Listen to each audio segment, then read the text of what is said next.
Welcome into week 2 of Friday Night Nets. I'm Eric Graver. He is Ethan Wiles. And Ethan, our second game of the week brings us to the surprise team of the Nick 10. That's right, Friday. Freeport made some noise with a win over Auburn on the road tonight.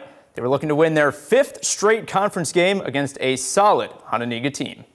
We will pick this one up at the half with Freeport with a narrow lead. And Cole Schmall, we saw him make a lot of highlights during Friday Night Football. A nice tough basket there. Pulls Hano within 4. Freeport's Kal-El Sims had a nice start out of the half, some nice passing, and knocks down a 3 there to extend the Pretzel lead. Hononegah trying to hang in there, but Pretzel fans loving what they're seeing so far. Hano playing without Isaiah Huey tonight. Someone else has to step up. Zach Kettleson does right there, getting the steal and the score. To a freshman now, showing why he's on varsity in his first year. Kazion Moorhead hits the jumper. Moving to the 4th quarter now. Pretzels fans feeling it out there. Sims, another basket, gets the hoop and the harm, and Freeport starting to pull away. Looking to put this one away. Who else but our athlete of the week, Diedrich Macon, with some incredible moves.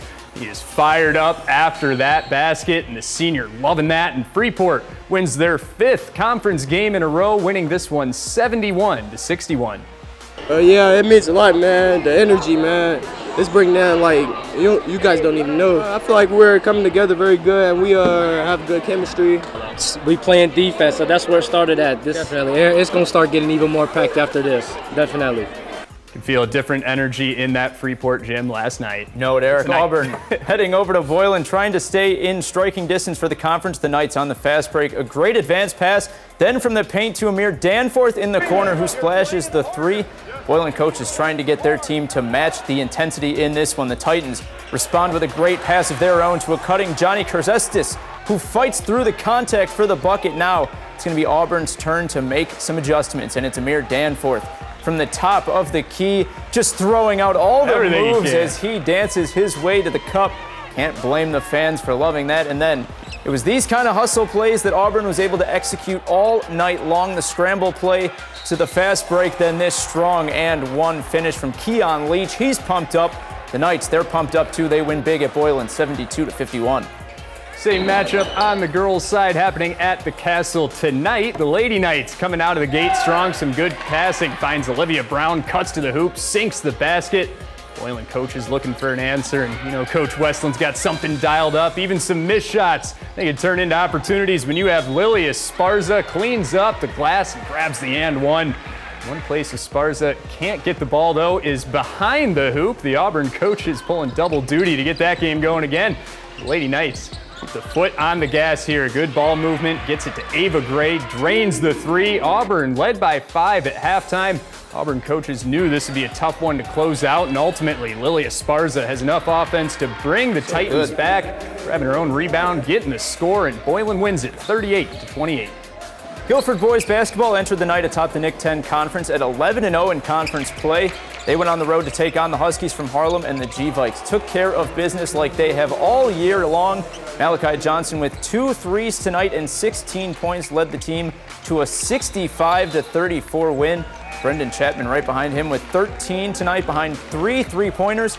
Guilford heads to Belvedere tomorrow before a big matchup with the Pretzels coming up on Wednesday night. Could be a great game next week, Ethan. You know it. And on the girls' side, it was an even better one. The pep band keeping things lively on a Friday night at Guilford. It was a great finish in this one. And it's going to be an even better bucket here. Denia Gary with a beautiful spinning layup, fighting through the contact to get the bucket. Then Gary off the steal and the pass from Maria Otero. She gets the layup. We're all tied up at 21 apiece. But Harlem kept fighting back all night long. Alyssa Fulton knocking down 2 of her 12 points there. Then, you know the always talented Taylor Polson. She's going to use the body down low. She gets the tough basket to fall. Harlem down by 1, 37-36. Lady Vikes late in the 4th. Haley Fulton, clutch steal. She gets fouled, comes down hard on the shoulder. She goes to the line to give Harlem the lead. You can see her grabbing that shoulder. Injured shoulder and all, able to sink 2 big free throws to give the Lady Huskies a 1-point lead. 12 seconds left now. All Harlem has to do is inbound and take the foul, but a bad pass leads to Zariah Burnett layup. Harlem able now to get one last shot up, but it just goes wide. The Lady G-Vikes hang on at home in a thriller, 39-38 the final. What a classic at the home of the Vikings tonight, and we've had plenty of great basketball so far, but we're not done yet. Coming up, we have one last Nick 10 game to get to with another underrated team in the conference. More highlights when FNF returns right after the break.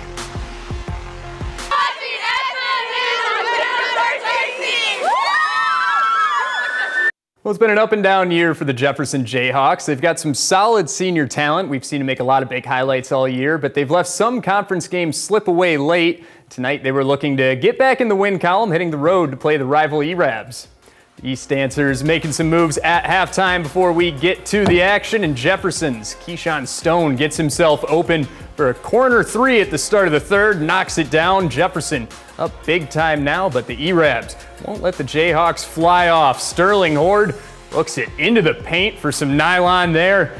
Quick time out from East. Roy Sackmaster trying to get something going, and into the fourth now. Jefferson's Sterling Horde, this is East Sterling Horde, closes the gap with that layup there. And with East catching up, Jefferson's Michael Townsend gives Jefferson a little bit of breathing room here with a wide open 3, knocks that down. E-Rabs feeling the heat out there, but it'll be the Jayhawks. They do take off. Randy Johnson, incredible senior player for the Jayhawks, knocks down that jumper. They take the win, 55-49. I love watching Randy Johnson out on the court. The Byron Tigers spent the night in Royal Lion Country out at Rockford Christian. Almost at half with Byron up, RC's Caitlin Park lands into nylon there. The RC fans liking it on Friday night, start of the third. Byron's Macy Groharing roars through for a layup. Byron calling a timeout and trying to get their team back into it. Coach Eric Yearley there.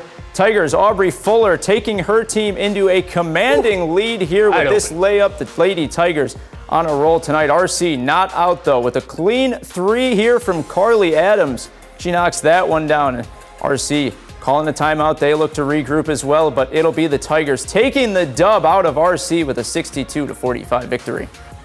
And senior night for the Winnebago girls, honoring their 5 seniors, hosting North Boone in a big Northern Conference game. Off the opening tip now, North Boone's Madison McCartney corrals it and gets the score there. Nice moves. Bago looking to answer right back. Nice pass to Maddie DiPiazza, one of the seniors, starting off with a bucket on her big night. The fans all smiles on a Friday night in the gym. Off the steal now, Reese Erdahl finds Grace Coral for the layup. North Boone trying to hang with them in this one. Nice look inside to Marley Alderman. Too much Bago in this one, though. Reese Erdahl splashes home a 3, and Bago wins big on senior night, 55-36. A solid win for Winnebago. Coming up, we'll bring you to a small school rivalry between 2 solid NUIC teams. That and our play of the week is coming up when FNN returns right after the break.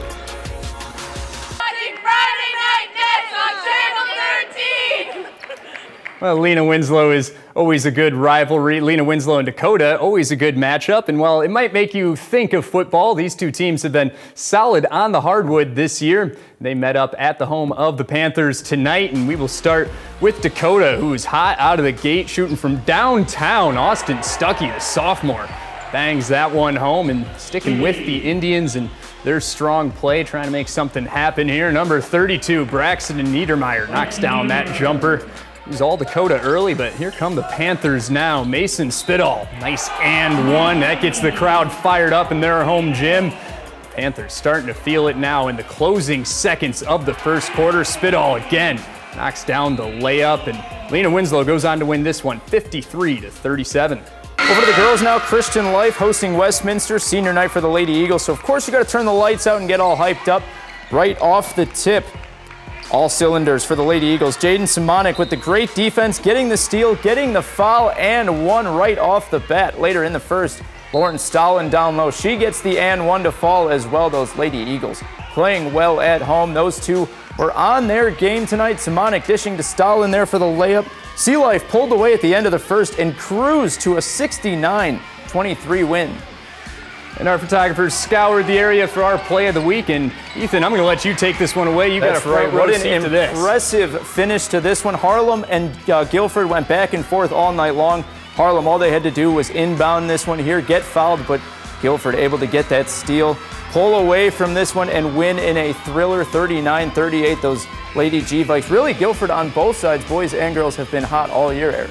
And Guilford, especially in overtime. Guilford just beat Boylan 2 nights ago on the girls' side in double overtime, so we've seen they could really close out games late, and Guilford Vikings basketball always entertaining for sure. Shout out my guy Brett Myers, the PA announcer for Guilford. I asked him, I said, this game going to be better than that one the other night? He said, I don't know, I'm not really sure about that one, but lived up to the hype. You got it. Really did. Tomorrow night we got a good big Northern game coming up with Byron and Lutheran, but we'll see you next week for Friday Night Nets.